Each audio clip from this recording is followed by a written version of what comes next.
I've got this piece of paper here, not to prompt me. It's because prior to doing this interview, I gave Sean the paperwork with the questions that I was hoping to ask. And all right, mate. And go on, lad, get it on. Good lad.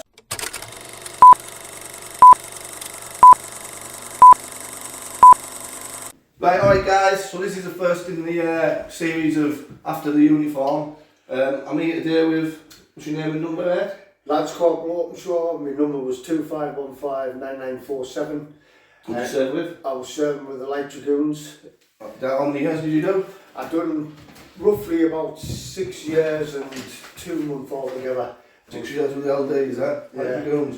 Right mate, so... Right, spirit service background, my mate, alright? Yeah. I know you're dying to get this one out because we've already spoke offline about this. I've got to see it, like. Right, so what inspired you to join the armed forces? Well, first of all, I think I've always had like a thing for wanting to join the army. You know, that was my thing, the army, joining the army. It was Yeah, because nobody played Navy as a kid, did they? No.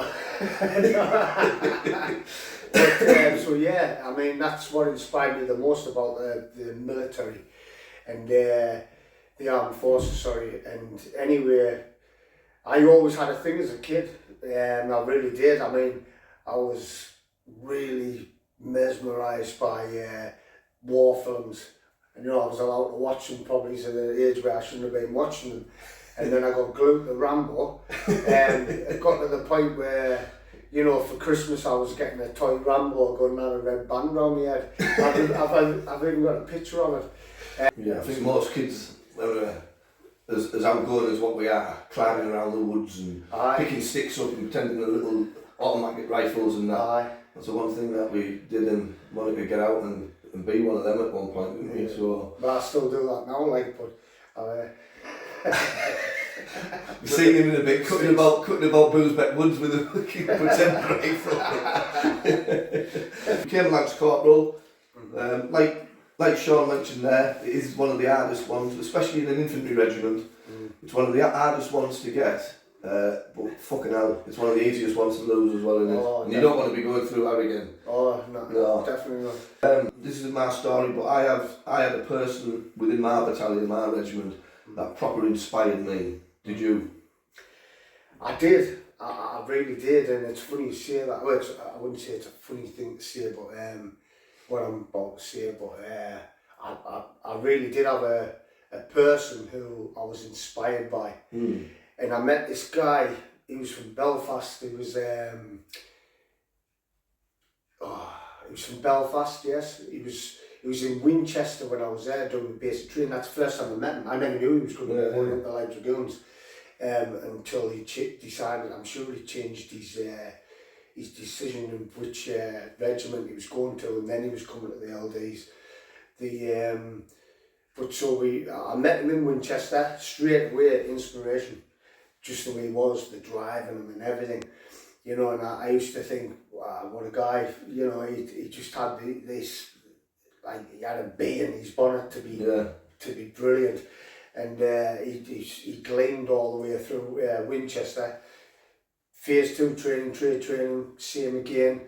I don't know if you heard of the thing where you get put onto senior wing. So, all right, yeah. Yeah, where you in trade training you'll get to look after a wing. All right. Eventually you'll get picked, but he was mine. Yeah.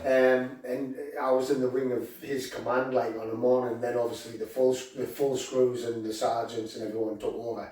But it was just to show leadership in himself, you know, and bring it out of him. And anyway, even though he's still going through training, but it's a funny story, like, because he used to come in my room, and there was, I think it was 7 of us in this room, like, and he used to come in, and I got on with him really well because he knew I liked a bit of my training and everything and all, and he would come in before lights out and stuff, like, right, get on the floor, and give us 10. Like, was he American? He used to try and talk American, like, but what he's saying, I was Irish, but no, so he would come in, he'd make you do press-ups, sit-ups, And like, I'm sure his bed was a bloody treadmill when he used to go. I'm not lying, I really did.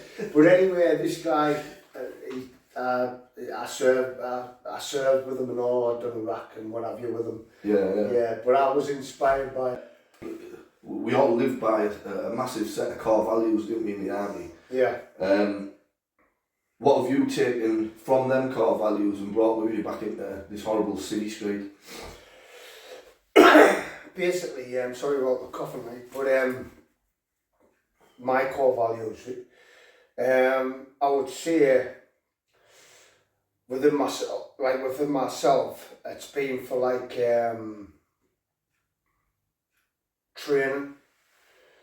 Bit of self-discipline, getting up to getting them trainers on. Yeah, basically still I'm lucky because I've still sort of got that sort of drive. Yeah. And I think I've needed it through Civvy Street. Yeah. I've needed that type of drive through Civvy Street just to get me through certain things I've had to deal with. And I found that in the army. Yeah. Actually developed that and found that in myself through the military. Yeah. In a very short time that I've known you, and I've gotten like now some fire with you from the first day you walked into the building. For me, I can see a lot of self-discipline in you're cutting about all the time, cleaning up after other people. You're very confident, mate. Even though you we'll find out in a bit that he's gone through the mill, you are still a very, very confident guy, and you do project yourself with being confident, you know. Oh, thank you. Right, so moving on to the transition to that absolutely disgusting place called Civvy Street. So when you left the military, what did you expect Civvy Street to be like? Well, before I joined the military, Civvy Street to me wasn't called Civvy Street then. It was home. Normality, home. Yeah. And it was shit. No, but that was normality at the time. I joined the military, I become this person that I never thought I could be. And I would say it was the best. It could have been, and probably is the best like version of myself I've ever experienced in the military. I'm getting emotional in that. I can't wait. But yeah, after that coming out, I thought to myself, the person I've become in the military, what I was like before at home, hence Civvy Street, going into Civvy Street for the military, thinking to myself, it'll be a doddle. Yeah. And I thought I'll be alright. What was your reasons you came out? Well, that was the thing.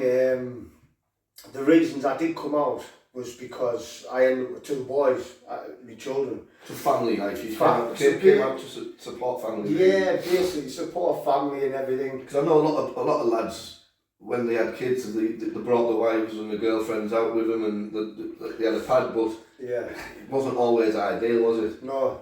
And I mean, when I was in the military, I was married, and she came, she travelled about wherever I went, as in the main camp.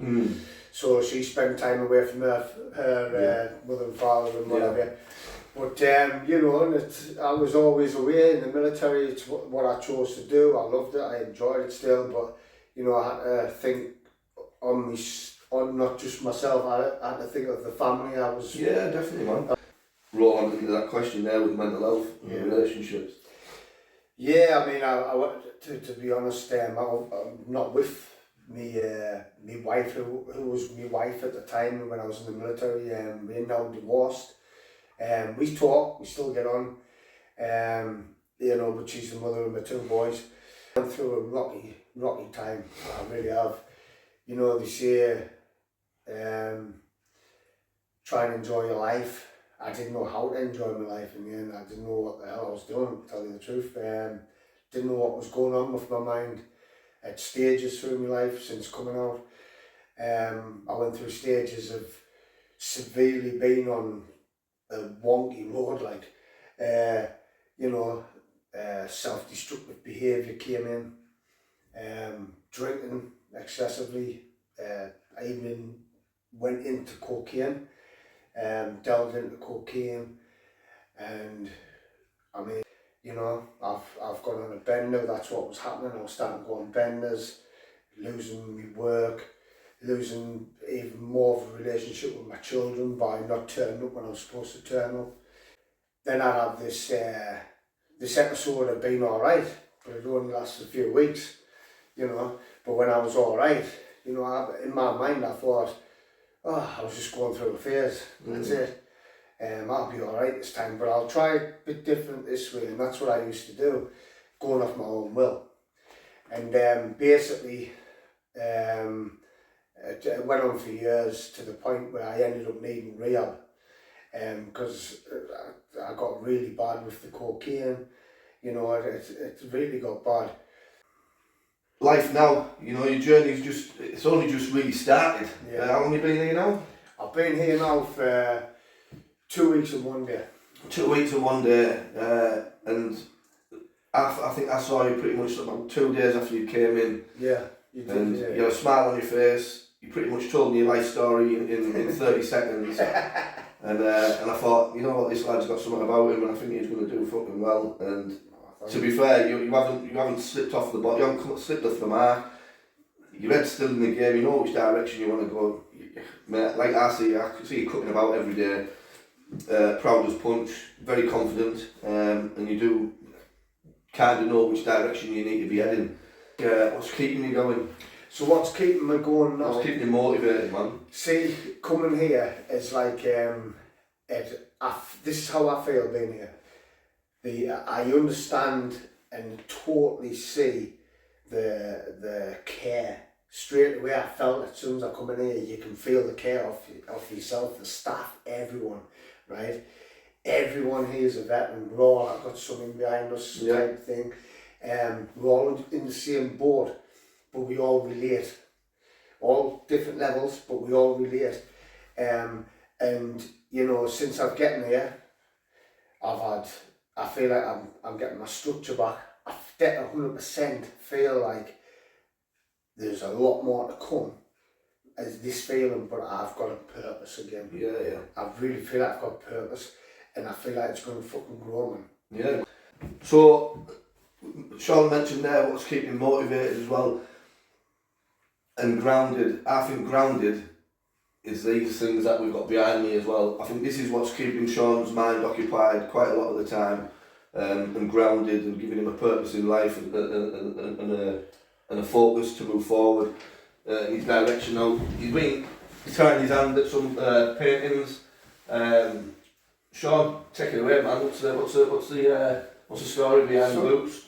So, basically, I'd like to see this first before. Yeah, no, go for it, man. Yeah, basically, what it is the painting. I started the painting through like self-therapy, I would say. All right, and it really helps me. And it just helps me switch off, you know, and I relax and I just go in my own world type of thing. And I've learned within about 3 years how to do paintings, and these are my recent ones, and I'm wanting them to get noticed. Oh, they're getting noticed, all right, because what you don't realise is he's been pinching notice boards from the building, and this is what he's been painting them on the back of our notice boards.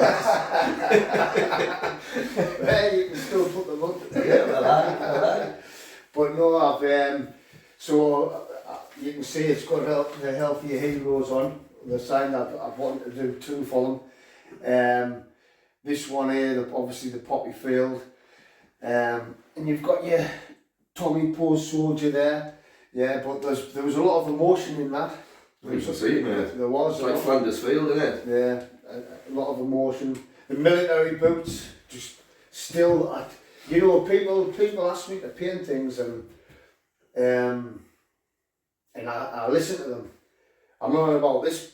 I'm not on about here. I'm on about like back home when I've been up north, been up County Durham, whatever. And I listen and I think, I'll find that shit painting that. You know, everything I paint, myself, and like I've picked. I wanted to do it myself, not what someone's asked me to do, but I've enjoyed it. I enjoy painting it. and I go somewhere in my mind. I know it sounds mental, No, it definitely doesn't. but that's what happens to me in military. Yeah, the boots, I loved painting that.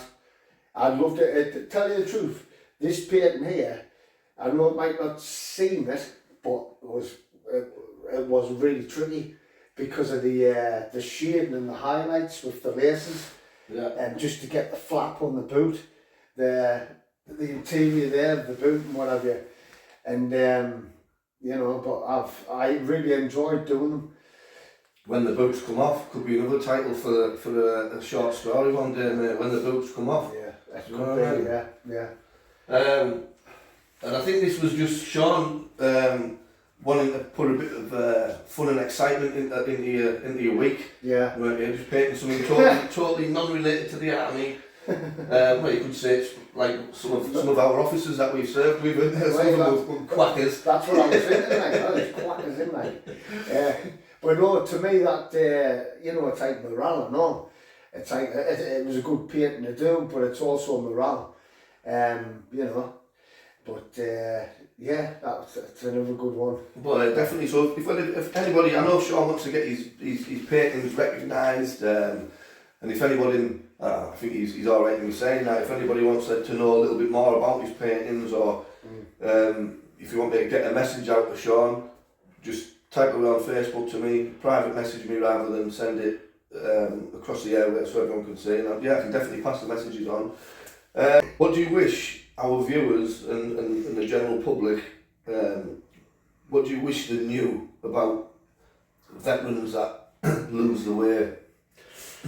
I wish they knew, I honestly wish they knew, and how our minds work and how they don't work, for instance, to what others do in civilian life, you know, because it ain't easy.